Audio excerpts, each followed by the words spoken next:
Sel elektrolisis adalah penguraian suatu elektrolit karena adanya arus listrik. Nah, pada sel elektrolisis terjadi perubahan energi listrik menjadi energi kimia. Sel elektrolisis menggunakan elektroda berupa katoda dan anoda serta larutan elektrolit. Katoda di kutub negatif sedangkan anoda di kutub positif. Nah, pada sel elektrolisis di katoda terjadi reaksi reduksi sedangkan pada di anoda terjadi reaksi oksidasi.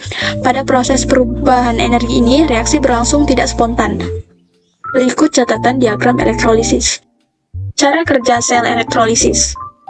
Pertama, katoda dihubungkan dengan kutub negatif dan anoda dihubungkan dengan kutub positif dari sumber arus listrik. Kemudian sumber arus listrik memompa elektron ke katoda dan ditangkap oleh kation, sehingga pada permukaan katoda terjadi reduksi pada kation.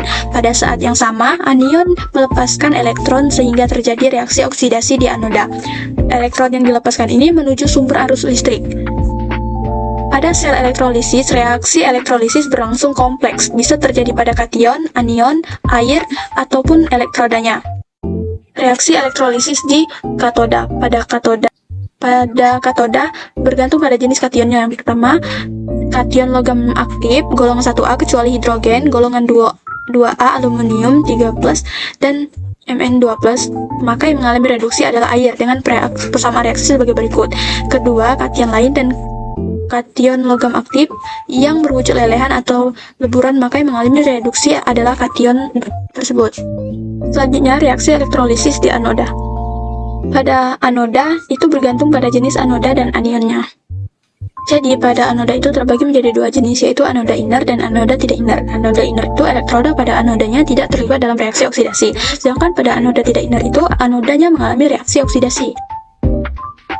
Contoh soal. Pada elektrolisis larutan Na2SO4 menggunakan elektroda grafit. Peristiwa yang terjadi di elektroda positif adalah, jadi elektroda positif berarti anoda. Elektroda yang digunakan adalah grafit atau karbon, berarti anodanya inert, sehingga yang mengalami reaksi oksidasi adalah anionnya. Kita uraikan larutan elektrolit natrium sulfat menghasilkan anion larutan SO2 2-. Ini merupakan sisa asam oksi sehingga yang mengalami oksidasi adalah air. Dengan persamaan reaksi berikut, menghasilkan larutan ion H+ dan gas oksigen. Larutan ion H+ menandakan larutan bersifat asam. Jadi jawabannya benar adalah C.